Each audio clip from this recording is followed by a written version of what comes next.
திக்கெட்டும் திசையெட்டும் இருந்து பெரியோர்களும் தாய்மார்களும் கூடி இருந்தது இந்த ஒரு நொடிக்காகத்தான். நேரில் வந்திருக்கிற சொந்த பந்தங்களே, நேரகில் பார்த்து கொண்டிருக்கக்கூடிய உலக தமிழர்களே, தமிழக வெற்றி கழகத்தினுடைய வெற்றி தலைவர், வருங்கால முதல்வர், தமிழ்நாட்டின் தலையெழுத்தை மாற்ற போகிற மந்திரம், தர்மத்தாயின் தல புதல்வன், உங்கள் முன்னால் ஈரோடு மண்ணில் நம் கொள்கை தலைவர் மண்ணில் வெற்றி தலைவர் இதோ வருகிறார்.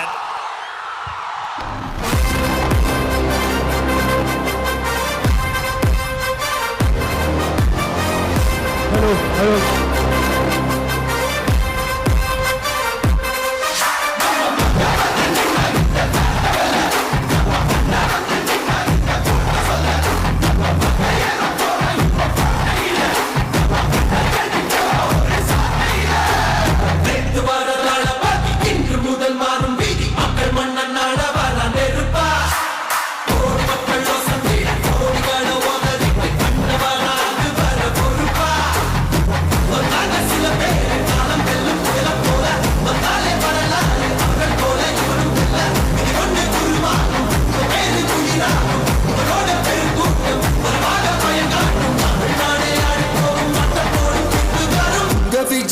விஜய் உயிரென்ன வரனா, விஜய் எளியவன் குரல்னா, விஜய் தனியார் இல்ல கடல்னா.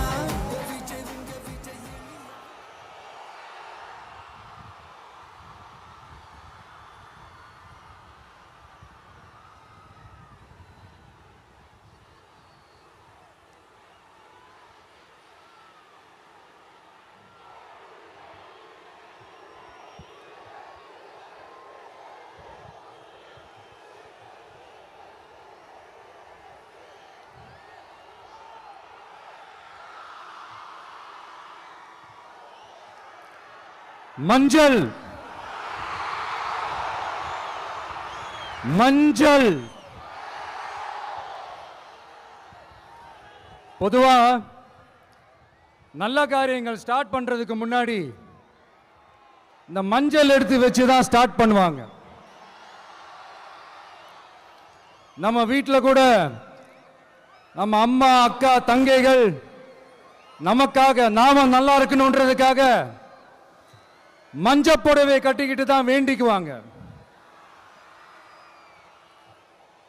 அப்படி அந்த மஞ்சள்னாலே ஒரு தனி வைப்பு தாங்க. நம்ம கொடியில கூட அந்த வைப்ரண்டான அந்த எனர்ஜெட்டிக்கான அந்த மஞ்சள் இருக்குமே, அந்த மாதிரி மங்களகரமான மஞ்சள் விளையிற பூமி தான் இந்த ஈரோடு பூமி. இங்க வந்து மஞ்சளை பத்தி பேசாம வேற எங்க போய் பேசுறது? அது மட்டும் இல்ல, இங்க ஒரு மகத்தான ஒரு மனிதரை பத்தி நம்ம பேசியே ஆகணும். இந்த ஈரோடு மண் விவசாயத்துக்கும் பேர் போன மண். இங்க நடக்கிற அந்த விவசாயத்துக்கு மிக முக்கியமான ஒரு கவசமா இருக்கிறது என்ன தெரியுமா? காலிங்கராயன் அணை, காலிங்கராயன் கால்வாய். காலிங்கராயன் அணை கட்டினதுலையும் கால்வாய் வெட்டினதுலையும் உயிரான உணர்வு பூர்வமான நிறைய விஷயங்கள் இருக்குது. அப்படி அந்த ப்ராசஸ்ல அவர் அந்த அணை கட்டும் போதும் கால்வாய் வெட்டும் போதும் ரொம்ப சோர்வடைஞ்சிட்டாராம். அப்ப அவங்க அம்மா அதை பார்த்துட்டு சொன்னாங்களாம், மகனே காளிங்கா, தயிர் வித்த காசு தாழ்வாரம் வரைக்கும் இருக்குது, மோர் வித்த காசு முகுட வரைக்கும் இருக்குது, அதை எடுத்துக்கிட்டு போய் அணைய கட்டியா கால்வாய வெட்டியான்னு சொல்லி தைரியம் கொடுத்தாங்களாம். பெத்த அம்மா கொடுக்கிற அந்த தைரியம் இருக்கு பாருங்க, அதை தாண்டி வேற எதுவுமே கிடையாதுங்க. ஒரு மனுஷனால எதையும் சாதிச்சு காட்ட முடியும். அப்படி ஒரு தைரியத்தை தான் இப்போ நீங்க என்னுடைய அம்மா, அக்கா, தங்கைகள், நண்பா, நண்பிகள், தோழர்கள் எல்லாரும் எனக்கு கொடுத்திருக்கிறீங்க. அதே தைரியத்தை, அதே துணையா என் கூட நிக்கிறீங்க. இதை எப்படி நம்ம பிரிச்சு விடலாம்? இதை எப்படி நம்ம கெடுக்கலாம்? என்னெல்லாம் அவதூறுகள் நம்ம விஜய் மேல சொல்லி மக்களை நம்ப வைக்கலாம்? என்னெல்லாம் சூழ்ச்சிகள் நம்ம விஜய் மேல பண்ணி மக்களை நம்ப வைக்கலாம்? இப்படி சூழ்ச்சிகளை மட்டுமே நம்பி பொழப்ப நடத்துற சில சூழ்ச்சிக்கார கூட்டங்கள் இதை தொடர்ந்து செஞ்சுக்கிட்டு தான் இருக்கு. ஆனா அவங்களுக்கு தெரியாது, இது இன்னைக்கு நேத்து வந்த உறவு இல்ல. கிட்டத்தட்ட 30-33 வருஷத்துக்கு மேல இருக்கிற உறவு. ஏன் நான் சினிமாவுக்கு வந்தப்போ எனக்கு வயசு 10. அப்பல இருந்தே இந்த உறவு ஸ்டார்ட் ஆகி போயிட்டு இருக்குன்னு அவங்களுக்கு தெரியாம போச்சு. அதனால என்ன பண்ணாலும், நீங்க என்ன ட்ரை பண்ணாலும், எல்லாத்தையும் விட்டுட்டு மக்களுக்காக வந்திருக்கிற இந்த விஜய மக்கள் ஒரு நாளும் கைவிட மாட்டாங்க. மக்கள் கூடவே நிக்கிறாங்க, கூடவே நிப்பாங்கன்னு அவங்களுக்கு தெரியாம போச்சு. என்னப்பா நிப்பீங்கல்ல? உங்களை நம்பிதாப்பா வந்திருக்கிறேன். அதான் இந்த சத்தம் தாங்க வாழ்நாள் பூரா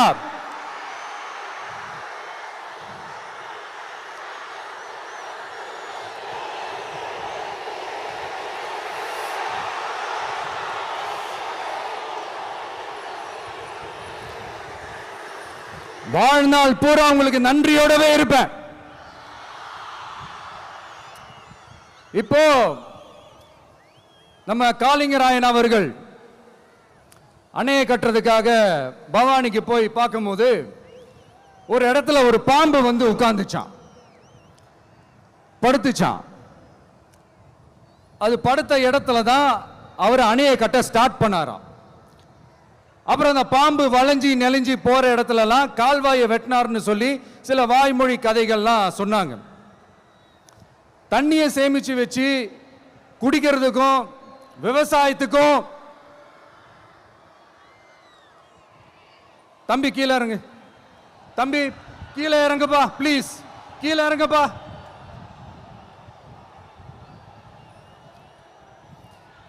ஓகே, தேங்க்யூ கீழே இறங்குங்க, கீழே இறங்குப்பா. நீ இறங்கினாதான் முத்தம் கொடுப்பேன்.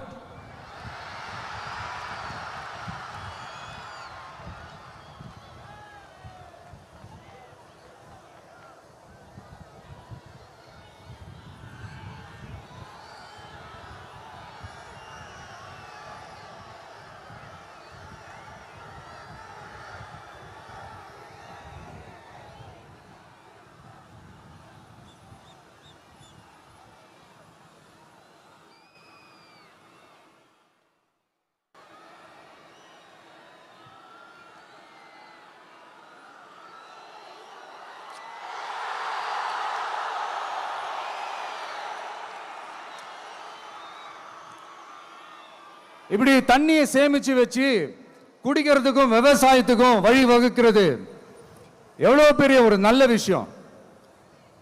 சோ இந்த மாதிரி நல்ல விஷயங்கள்லாம் செஞ்சிட்டு கதைகள் சொன்னா பரவாயில்ல, எதுவுமே செய்யாம கதைகளை மட்டும் அடிச்சு விடுறது எப்படி?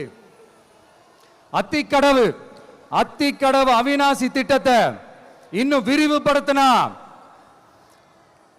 அந்த 3 மாவட்டத்தில் இருக்கிற லட்சக்கணக்கான மக்களுக்கு எவ்வளவு பிரயோஜனமா இருக்கும். எத்தனையோ லட்சம் ஏக்கர் நிலங்கள்ல விவசாயம் நடத்தினா எவ்வளவு பிரயோஜனமா இருக்கும். ஏன் அதெல்லாம் பண்ண மாட்டேன்றீங்க? வள்ளுவர் கோட்டத்துக்கு காட்டுற அக்கறைய இங்க மக்கள் வாழ்வாதாரத்தில் கொஞ்சம் காட்டலாம்ல, ஏன் காட்ட மாட்டேன்றீங்க? இங்க என்ன கவர்மெண்ட் நடத்துறாங்களா இல்ல கண்காட்சி நடத்துறாங்களா? இந்த 21ஆம் நூற்றாண்டிலே மக்களை பத்தி எதுவுமே யோசிக்கிறது இல்ல. ஆனா அந்த காலத்திலேயே இது எல்லாத்தையும் பத்தி யோசிச்ச மக்களை பத்தி, குடிக்கிற தண்ணியை பத்தி, விவசாயத்தை பத்தி, அணை கட்டுறதை பத்தி, கால்வாய் வெட்டுறதை பத்தி, இதெல்லாம் எங்கிருந்து? பவானியிலிருந்து நொய்யலாறு வரைக்கும் கால்வாய் வெட்டி இதெல்லாத்தையும் பத்தி யோசிச்ச காளிங்கராயன் அவர்களுக்கு கோடி கும்பிடு போட்டாலும் பார்த்தாதுங்க. இப்படி அந்த காலத்துல இருந்த ஒரு ஹீரோவை பத்தி பேசிட்டு இந்த காலத்துல, அதாவது 1920th செஞ்சுரியில இருந்த ஒரு ஹீரோவையும் பத்தி நம்ம பேசி ஆகணும்ல. ஒருத்தர் இலகிய மனம் கொண்ட ஹீரோனா, இன்னொருத்தர் இரும்பு மாதிரி அயன்மேன் தான். எஸ், நம்ம ஈரோடு கடப்பாறை தான்.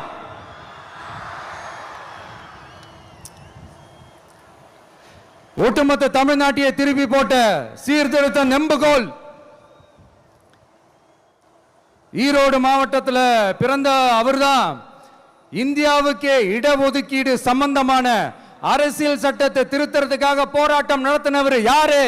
நம்ம தந்தை பெரியாரு. 100 வருஷத்துக்கு முன்னாடியே வகுப்பு வாரி பிரதிநிதித்துவம் வேணும்னு கேட்டவர். அன்னைக்கும் சரி இன்னைக்கும் சரி ஒரு ஆச்சரியத்தோட பார்க்கக்கூடிய ஒரு மனிதர், நம்மளுடைய கொள்கை தலைவர். அப்ப அண்ணாவும் எம்ஜிஆரும் யாரு? பெரியார் அவர்கள் கிட்ட இருந்து எங்களுக்கு தேவையான கொள்கைகளை எடுத்துக்கிட்டோம். அவரை ஃபாலோ பண்ற, அவரை வழிகாட்டி ஏத்துக்கிட்ட அண்ணா அவர்கள் கிட்ட இருந்தோம், எம்ஜிஆர் அவர்கள் கிட்ட இருந்தோம் தேர்தல் அணுகுமுறையை எடுத்துக்கிட்டோம். அண்ணாவும் எம்ஜிஆரும் தமிழ்நாட்டோட சொத்து. அவங்கள பயன்படுத்துறத பத்தி யாரும் இங்க கம்ப்ளைண்ட்லாம் பண்ண முடியாது. அண்ணா எங்களோடது, எம்ஜிஆர் எங்களோடது, நீங்களா எடுத்துக்க கூடாது அப்படிலாம் யாரும் இங்க அழுதுட்டு இருக்க முடியாது, சொல்லிவிட்டேன். அதனால நாங்க ஒரு வழியில அரசியல் செஞ்சுக்கிட்டு போயிட்டு இருக்கிறோம். உங்களுக்கு தான் டிவிக்கு ஒரு பொருட்டே இல்லைல்ல, அப்புறம் ஏன் கதறீங்க? அப்புறம் ஆளாளுக்கு அங்க போயிட்டு இங்க போயிட்டு புலம்பி தள்ளிக்கிட்டு இருக்கிறீங்க. இது எப்படி இருக்கு தெரியுமா? எனக்கு பயம் இல்ல, எனக்கு பயம் இல்ல அப்படின்னு சத்தமா சவுண்ட் விட்டுக்கிட்டே, சத்தமா பாட்டு பாடிக்கிட்டு, இந்த நடுங்கிக்கிட்டே சின்ன பசங்க நடந்து போவாங்க, அந்த மாதிரி இருக்கு. முதல்ல மண்டையில இருக்கிற கொண்டைய மறைங்க சார்.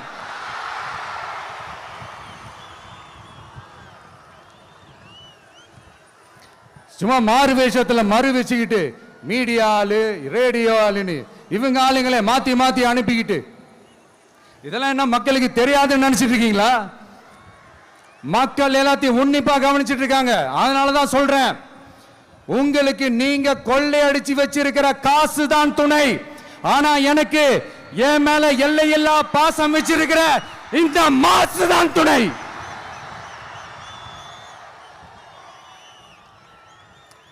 இப்படி நமக்கு துணையா இருக்கிற ஈரோடு மக்களுக்காக நான் இப்போ குரல் கொடுக்கலாம் வந்திருக்கிறேன். சரி, இப்ப விஷயத்துக்கு வருவோம். பெரியார் அவர்கள் கிட்ட இருந்த அந்த செல்வாக்கையும் அந்த பதவிகளையும் அந்த பவரையும் வச்சுக்கிட்டு அவர் என்ன சொன்னார் தெரியுமா? இவ்வளவு செல்வாக்கு, இவ்வளவு பதவிகள், இவ்வளவு பவர் இருந்தோம் நான் ஒரு 5 பைசா காசு சம்பாதிச்சிருப்பேனா? எனக்கோ இல்லை என் குடும்பத்துக்கோ பட்டங்கள் வேணும், பதவி வேணும்னு ஏதாவது கேட்டிருப்பேனா? இல்லை ஏதாவது லாபம் பார்த்திருப்பேனா? இல்லை எதுக்காவது ஆசைப்பட்டிருப்பேனா? ஆனா அவர் பேரை சொல்லிக்கிட்டு, அவருடைய கொள்கையை ஃபாலோ பண்றதா சொல்லிக்கிட்டு இப்ப ஆட்சியில இருக்கிறவங்க என்னெல்லாம் செய்யறாங்கன்னு.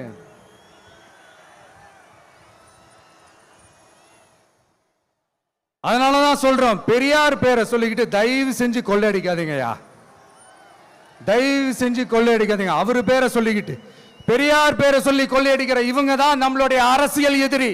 மக்களை நீங்க சொல்லுங்க, நம்மளுடைய அரசியல் எதிரி யாரு? நம்மளுடைய கொள்கை எதிரி யாரு?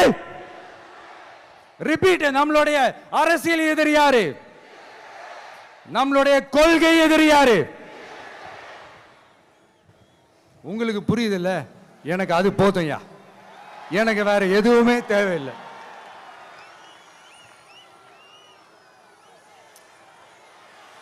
அதனால தான்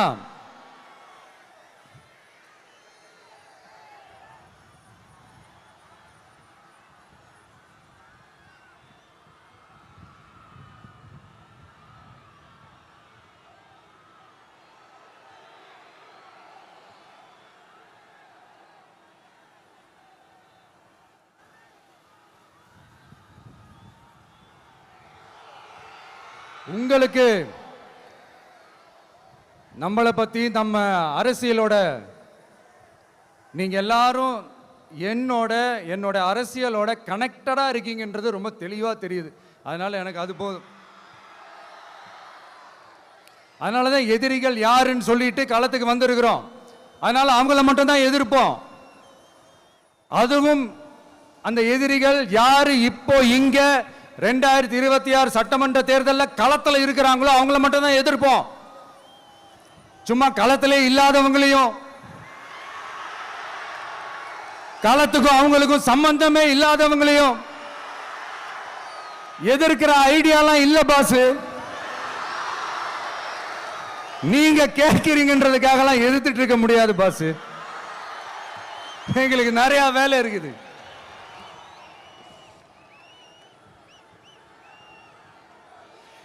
எத்தனை எத்தனை பொய்யான வாக்குறுதிகள். வந்த உடனே நீட்டை ரத்து செய்வோம், கல்வி கடனை ரத்து செய்வோம், கேஸ் சிலிண்டருக்கு மானியமா 100 ரூபாய் தருவோம், என்னெல்லாம் அடிச்சு விட்டுட்டு இன்னி வரைக்கும் கேட்கிறேன், இதெல்லாம் சொன்னாங்களே செஞ்சாங்களா? இவங்க எப்பவுமே இப்படிதான், சொல்றது ஒண்ணு செய்யறது ஒண்ணு. திமுகவும் பிரச்சனைகளும் ஃபெவிகால் போட்டு ஓட்டின ஃப்ரெண்ட்ஸ் மாதிரி ஒன்னிலிருந்து ஒன்னை பிரிக்கவே முடியாது. இது இப்போ ஈரோடு பகுதியில் இருக்கிற பிரச்சனையை பத்தி பேசுவோம். பெரியார் பேரை மட்டும் சொல்லிக்கிட்டு எப்படி அவரோட கொள்கைகளுக்கு எதிராக செயல்படுறாங்களோ அப்படிதான் இந்த மஞ்சள் நகரத்தோட மஞ்சளுக்கும் ஒண்ணும் பண்ணல, மஞ்சள் விவசாயிகளுக்கும் ஒண்ணும் பண்ணல. ஆராய்ச்சி மையம், சிறப்பு மையம்னு கோடி கோடியா டெண்டர் விட்டாங்க, பேருக்கு கட்டிடத்தை கட்டினாங்க. ஆனா உலகமே போட்டி போட்டு வாங்குற மஞ்சளை மதிப்பு கூட்டி விற்பனை செய்ய,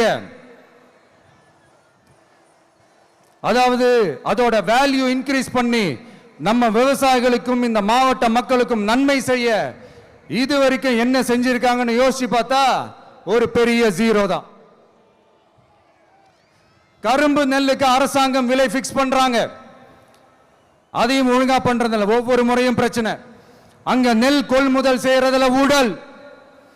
சரி, நாம கஷ்டப்பட்டு விளைய வச்சது வீணா போக கூடாதுன்னு நினைச்சு நம்ம விவசாயிகள் கேட்கிற லஞ்சத்தை கொடுத்தாலும் அதுக்கப்புறம் கூட அந்த கொள்முதல் ஒழுங்கா நடக்கிறது இல்லை. அதையும் தாண்டி ஏதோ ஒரு விலை விவசாயிகளுக்கு கிடைக்குது.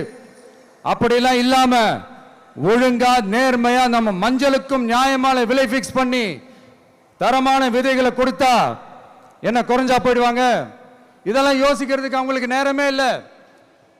24x7 அவங்களோட யோசனை என்ன தெரியுமா? இந்த விஜயை எப்படி முடக்கலாம், தமிழக வெற்றி கழகத்தை எப்படியெல்லாம் முடக்கலாம், அப்படிதான் அவங்களுடைய சிந்தனையே 24x7. எத்தனையோ வருஷத்துக்கு முன்னாடி நம்ம காளிங்கராயர் நதிகளின் இணைப்புக்கு முன்னோடியா இருந்தார். பவானி ஆத்துல அவர் அதிகமான தண்ணி அணை கட்டி தேக்கி தண்ணீர் வறட்சியான பகுதிகளுக்கு அனுப்பினார். ஆனா இன்னைக்கு இவ்வளவு நவீன வசதிகள் இருந்தோம், இவ்வளவு சயின்ஸ் வளர்ச்சிகள் இருந்தோம், இவ்வளவு டெக்னாலஜி வளர்ச்சிகள் இருந்தோம், அவங்க வாக்குறுதியில் ஒன்று கொடுத்தாங்கல்ல, பவானி நொய்யலாறு அமராவதி 6 இணைப்பு திட்டத்துக்கு ஒரு துரும்ப கூட கிள்ளி போடல. வாக்குறுதி நம்பர் 103 சொன்னாங்களே செஞ்சாங்களா? சரி, இதாவது ஒரு பெரிய ப்ராஜெக்ட் வைங்க. ஆறுகளை சுத்தப்படுத்த பல ஆயிரம் கோடி நிதி ஒதுக்குவோம், தமிழ்நாட்டில் உள்ள ஆறுகளை சுத்தப்படுத்துவோம்னு சொன்னாங்களே செஞ்சாங்களா? ஆனா ஆத்து மணலை கொள்ளையடிக்கிறதுல மட்டும் வேலையை கரெக்டா செய்வாங்க. இதை நான் ஏன் திரும்ப திரும்ப சொல்றேன்னா, மக்களே நீங்க புரிஞ்சுக்கணும். கொஞ்சம் மசந்தா மற்ற மாவட்டங்களில் மணல் காணாம போன மாதிரி, மலைகள் காணாம போன மாதிரி, நம்ம மாவட்டத்தில் தனி வளத்தை கொடுத்த செம்மண்ணும் காணாம போறதுக்கு வாய்ப்பு இருக்கு மக்களே. நம்ம மண்ணுக்கும் நம்ம ஆத்துக்கும் நம்ம விவசாயிக்கும் தான் இந்த மோசமான நிலைமை. அதனால ஏதாவது தொழில் செஞ்சு பிழைக்கலாம்னு பார்த்தா அதுக்கும் எங்க விடுறாங்க. தொழில்னு பார்த்தா 30% நெசவாளர்களுக்கு கூலி பாக்கி. அரசாங்கம் நம்ம நெசவாளர்கள் கிட்ட இருந்து கொள்முதல் செய்த வேட்டி சேலைக்கான கூலியை கூட போராடித்தான் வாங்க வேண்டியதா இருக்குது. அது சலுகையோ உதவியோ நலத்திட்டமோ கிடைக்காது. நம்ம உழைப்புக்கான ஊதியம், நம்மளோட உரிமை, அதுக்கே போராட வேண்டிய நிலையில தான் இந்த அரசாங்கம் நம்மளை வச்சிருக்கு. நல்லா பார்த்துக்கங்க மக்களே, உரிமைக்கு குரல் கொடுத்தவங்க தான் இவங்க. சிறு குறு தொழில்கள் பீக் ஹவர்ஸ் சார்ஜ்னு கரண்ட்டுக்கு அநியாய விலை வச்சு அதையும் செய்ய விடாம நம்மளை முடக்கிடுறாங்க. அந்த பீக் ஹவர்ஸ் சார்ஜ் கொள்ளையால எத்தனை வருஷமா எவ்வளவு பேர் பாதிக்கப்படுறோம், எவ்வளவு தொழில்கள் பாதிக்கப்படுது. நாமளும் கத்துறோம், போராடுறோம், கோரிக்கை வைக்கிறோம். எதையாவது இவங்க கண்டுக்கிறாங்களா? கொஞ்சம் யோசிங்க. ஏன் கண்டுக்க மாட்டேன்றாங்கன்னு கொஞ்சம் யோசிங்க. அப்போதாங்க பிரைவேட்ல அதிக விலைக்கு கரண்ட் வாங்க முடியும், அதுக்கு டெண்டர் விட முடியும். அப்படி டெண்டர் விட்ட மேட்டர்ல எல்லாம் என்ன நடக்கும்னு உங்களுக்கும் தெரியும், எனக்கும் தெரியும், நம்ம எல்லாருக்குமே தெரியும். இந்த மாதிரி ஈரோடுல மட்டும் இல்ல, எந்த மாவட்டத்துக்கு போனாலும் பிரச்சனைகள் மேல பிரச்சனைகள் தான். அதையெல்லாம் தீக்கிறதுக்கு ஒரு சொல்யூஷன் கூட சொல்லாம இதுல வேற பெருமையா மாடல் அரசுங்கிறது இல்ல. நான் கேட்கிறேன், கூச்சமா இல்ல?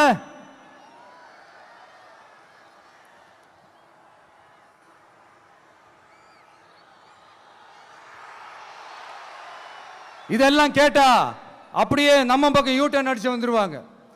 விஜய் என்ன அரசியல பேச மாட்டேன்றாரு, விஜய் என்ன சினிமா டயலாக் மாதிரி பேசுறாரு, விஜய் என்ன பஞ்ச் டயலாக் பேசுறாரு, விஜய் என்ன 10 நிமிஷம் தான் பேசுறாரு, 9 நிமிஷம் தான் பேசுறாரு. நான் எத்தனை நிமிஷம் பேசினா உங்களுக்கு என்ன சார்? நான் எப்படி பேசினா உங்களுக்கு என்ன சார்? உள்ள விஷயம் என்னன்னு பாருங்க சார். ஒவ்வொரு மாவட்டத்துக்கும் போய் மக்கள் ஃபேஸ் பண்ற பிரச்சனைகளை எடுத்து பேசிட்டு இருக்கிறேன். பின்ன அது அரசியல் இல்லாம வேற எதுதான் அரசியல்? உங்களை மாதிரி தனிப்பட்ட முறையில் தரக்குறைவா அசிங்கமா பேசுறதுதான் அரசியல்னா அந்த அரசியல் நமக்கு வராதுன்னா நல்லாவே வரும். உங்களை விட எனக்கு அது நல்லாவே வரும். வேணான்னு விட்டு வச்சிருக்கிறோம். அப்புறம் உங்களுக்கு நமக்கு என்ன வித்தியாசம்? காஞ்சிபுரத்தில் நாம பேசும்போது இந்த மாதிரி உங்களால் அமைக்கப்பட போற ஆட்சியில நம்ம ஆட்சிக்கு வந்த உடனே என்னெல்லாம் செய்ய போறோம்ன்றது சிலது சொன்னோம். அதையெல்லாம் தப்பா புரிஞ்சுக்கிட்டு இப்போ சொல்றேன், விளக்கமா சொல்றேன், நான் சலுகைகளுக்கு எதிரானவன் கிடையாது. மக்களுக்கான சலுகைகளை இலவசம்னு சொல்லி அசிங்கப்படுத்துறதுல எனக்கு உடன்பாடு கிடையாது. மக்கள் காசுல மக்களுக்கு செய்யறதை எப்படி இலவசம்னு சொல்லுவீங்க? அப்படியே செஞ்சிட்டாலும் ஓசில போறேன்னு சொல்லி அசிங்கப்படுத்துறீங்க. என்ன கேட்கறதுக்கு ஆள் இல்லைன்னு நினைச்சீங்களா? மக்களுக்கு ஒண்ணுன்னா இந்த விஜய் வந்து நிப்பா, இந்த விஜய் வந்து கேள்வி கேட்பா. இந்த விஜய் எப்பவுமே மக்கள் பக்கம் தான், அதே மாதிரி மக்களும் என் பக்கம் தான். என் மக்கள் மானத்தோட மரியாதையோட கௌரவத்தோட வாழணும். என் மக்கள் யாருக்கும் கீழே கிடையாது. அப்படி அவங்க கௌரவத்தோட வாழணும்னா அவங்களுக்கான வாழ்க்கை தரம் உயரணும். வாழ்க்கை தரம் உயரணும்னா அவங்களோட வாழ்வாதாரம் உயரணும். வாழ்வாதாரம் உயர்ந்தாதான் பொருளாதாரம் உயரும். பொருளாதாரம் உயர்ந்தாதான் வசதி வாய்ப்புகள் உயரும். இதெல்லாம் உயர்ந்தாலே ஆட்டோமேட்டிக்கா அவங்களோட வாழ்க்கை தரம், அவங்களுக்கான மரியாதை, அவங்களுக்கான கௌரவம் எல்லாமே உயரும். இதுக்கான வழிகள், அந்த சூழல்களை அந்த கவர்மெண்ட் அமைச்சு கொடுக்கணும். இதுக்கான அந்த திட்டங்களை செயல்படுத்தணும். இதெல்லாம் செஞ்சாதான் இந்த அரசாங்கம் ஒரு நல்ல அரசாங்கம். இதைத்தான் அன்னைக்கு சொன்னோம்.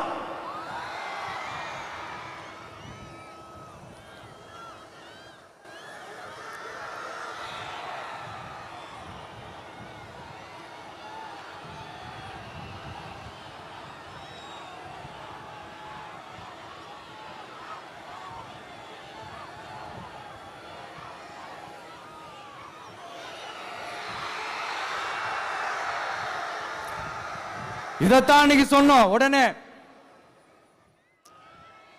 சொன்னா மட்டும் போதுமா? எப்படி செயல்படுத்துவீங்க? நாங்க என்ன வாயிலேயே வடை சுடுறதுக்கு டிஎம்கேவா? டிவி கேடா?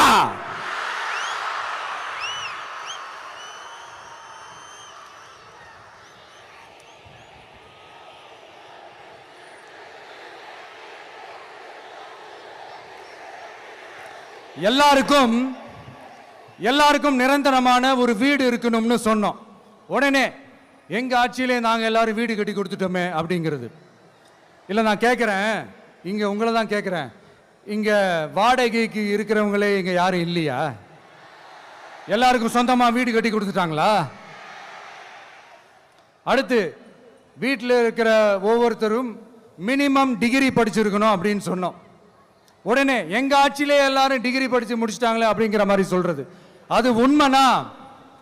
ஸ்கூல் லெவல்லையே டிராப் அவுட்ஸ் அதிகமானது யாரோட ஆட்சியிலங்க?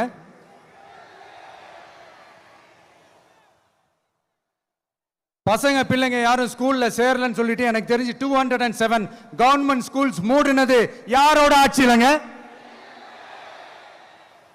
இதுல கல்வியில் சிறந்த தமிழ்நாடுன்னு டிராமா வேற. அடுத்து குடும்பத்தில் ஒருத்தருக்கு நிரந்தரமான வருமானம் வரணும், வேலை வாய்ப்பு கிடைக்கணும் அப்படின்னா நாங்க கொடுக்காத வருமானமா, நாங்க கொடுக்காத வேலையா அப்படிங்கிறது. எத்தனையோ லட்சம் காலி பணியிடங்கள் நிரப்புவோம்னு வாக்குறுதி கொடுத்துட்டு ஆட்சிக்கு வந்தீங்கல்ல, எத்தனை லட்சம் காலி பணியிடங்களை நிரப்புனீங்க? அட்லீஸ்ட் 1 லட்சம் காலி பணியிடங்களாவது நிரப்புனீங்களா? இதெல்லாம் சொல்லிட்டு மக்களை ஏமாத்துறது யாரோட ஆட்சியிலங்க? அடுத்து ரொம்ப முக்கியமா, பெண்களுக்கு பாதுகாப்பு இல்ல, சட்டம் ஒழுங்கு சரியா இல்லைன்னு சொன்னா தமிழ்நாட்டில் பெண்கள் பாதுகாப்பு தான் அதிகமா இருக்குதான். நீங்க சொல்லுங்க மக்களே, பெண்கள் பாதுகாப்பு இருக்கு? சட்டம் ஒழுங்கு சரியா இருக்கு? அவங்க சொல்றது உண்மையா? அவங்க சொல்றதை நீங்க ஏத்துக்கிறீங்களா? சத்தமா கேக்குதா சார்? இதுதான் ரியாலிட்டி, இதுதான் நிஜம்.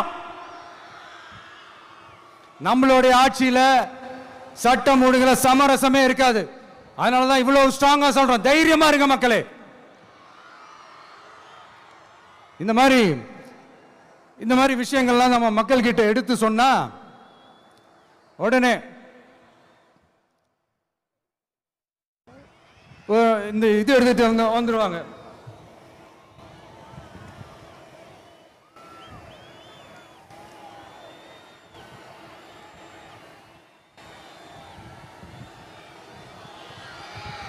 இந்த மாதிரி இதெல்லாம் என்னென்ன செய்ய போறோன்றது சிலதெல்லாம் காஞ்சிபுரத்தில் சொன்ன மாதிரி சொன்னா எல்லாத்தையும் தப்பா திருச்சி பேசிக்கிட்டு அவதூறு பரப்பிக்கிட்டு. நான் கூட யோசிப்பேன், எம்ஜிஆர் அவர்களும் மேடம் ஜெயலலிதா மேடம் அவங்களும் ஒரே வார்த்தையில சொல்லி இந்த திமுகவை காலி பண்ணாங்கல்ல. நான் கூட யோசிப்பேன், ஏன் இவ்வளவு ஹார்ஷா பேசுறாங்க, ஏன் இவ்வளவு ஹார்ஷா அவங்கள திட்டுறாங்கன்னு யோசிச்சது உண்டு. இப்பதானே புரியுது. அவங்க 2 பேரும் சொன்னதை இப்ப நானும் ரிப்பீட் பண்றேன். திமுக ஒரு தீய சக்தி, திமுக ஒரு தீய சக்தி, திமுக ஒரு தீய சக்தி, திமுக ஒரு தீய சக்தி, தீய சக்தி, தீய சக்தி, தீய சக்தி. என் நெஞ்சில் குடியிருக்கும் ஈரோடு மக்களே,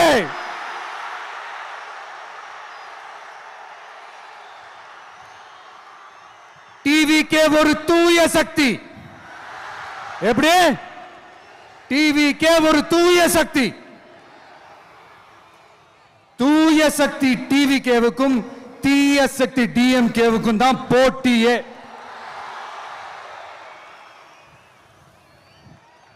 என்ன முடக்கலாம்னு நினைக்கிறீங்க, ஆனா இந்த சத்தத்தை ஒரு நாள் உங்களால முடக்க முடியாது.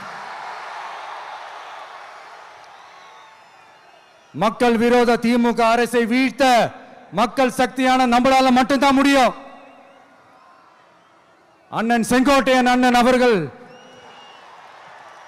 நம்ம கூட வந்து சேர்ந்தது நமக்கு ஒரு மிகப்பெரிய ஒரு பலம். அந்த மாதிரி செங்கோட்டையன் அண்ணன் அவர்கள் மாதிரி இன்னும் நிறைய பேர் வந்து சேர இருக்கிறாங்க. அவங்க எல்லாருக்குமே அந்த உரிய அங்கீகாரத்தை கொடுப்போம்.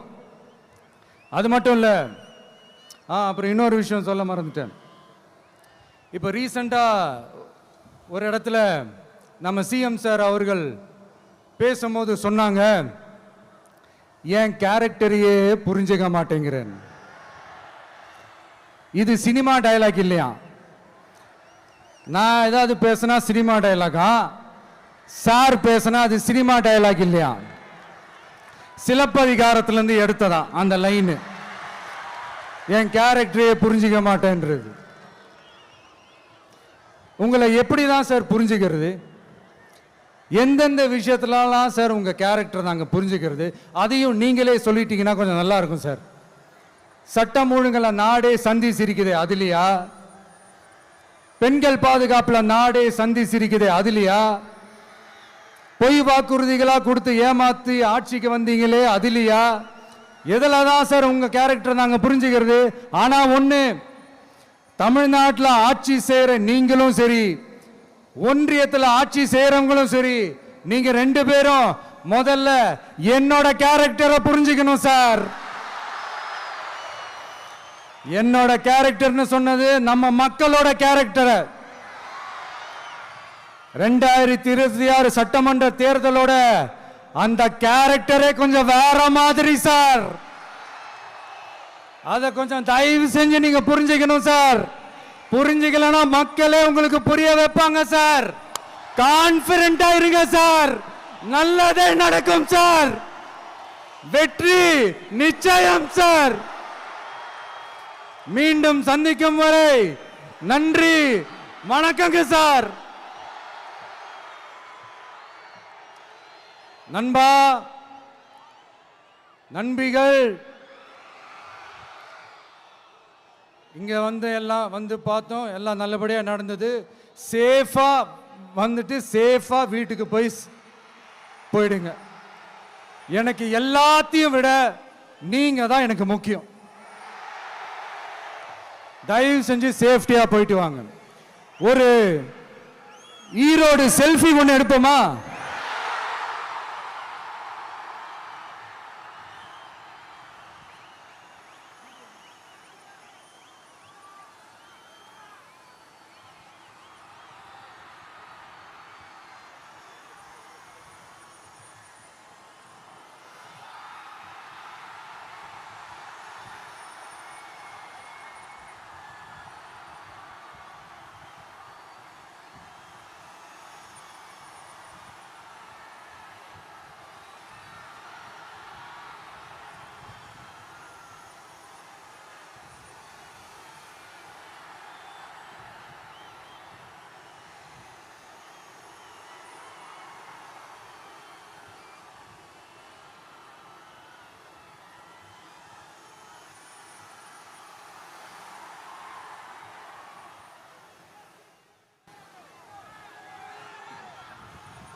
சென்ட் ஜோர்ஜ் கோட்டையில் முதலமைச்சராக தலைவர் வருவதற்காக அண்ணன் செங்கோட்டையிலும் செங்கோலை தருகிறார்.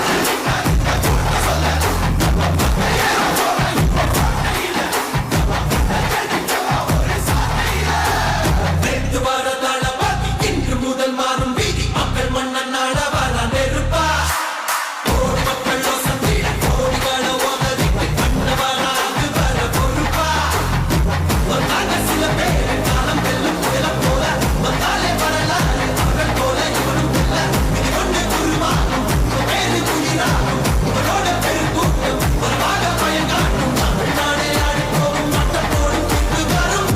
விஜய் உங்க விஜய் உயிர் என்ன வரனா விஜய் உங்க விஜய் எளியவன் குரல் தான் விஜய் உங்க விஜய் தனியார் இல்ல கடல் தான் விஜய் உங்க விஜய் எளியவன் குரல் தான் விஜய் உங்க விஜய் தனியார் இல்ல கடல் தான் மக்கள் தானே மன்னர்களை உனக்கு காட்ட வரனா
விஜய் உயிர் என்ன வரனா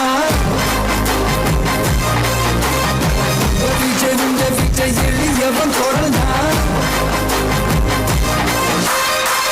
விஜய் உங்க விஜய் தனியார் இல்ல கடல்னா விஜய் உங்க விஜய் எளியவன் குரல்னா விஜய் உங்க விஜய் தனியார் இல்ல கடல்னா மக்கள் தானே மன்னர்களை உனக்கு காட்ட வரனா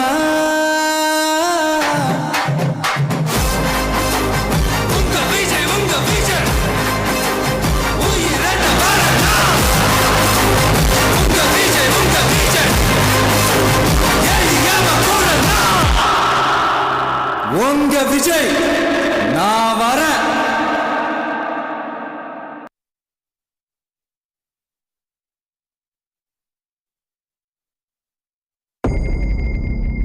மக்கள் மன்னரே அன்பானே அண்ணனே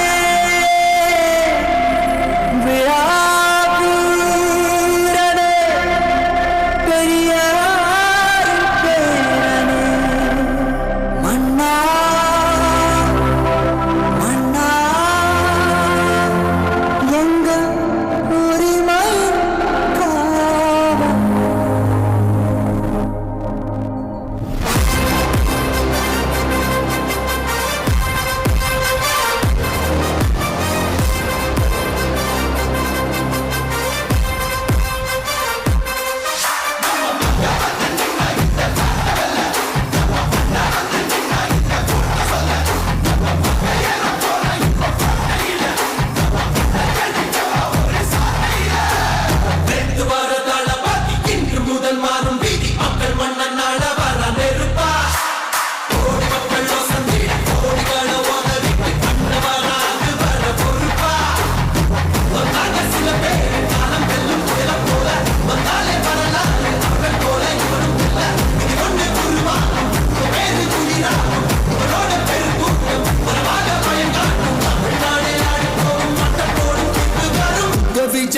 விஜய் உயிர் என்ன வரனா விஜய் உங்க விஜய் எளியவன் குரல்னா விஜய் உங்க விஜய் தனியார் இல்ல கடல்னா விஜய் உங்க விஜய் எளியவன் குரல்னா விஜய் உங்க விஜய் தனியார் இல்ல கடல்னா மக்கள் தானே மன்னர்களை உனக்கு காட்ட வரனா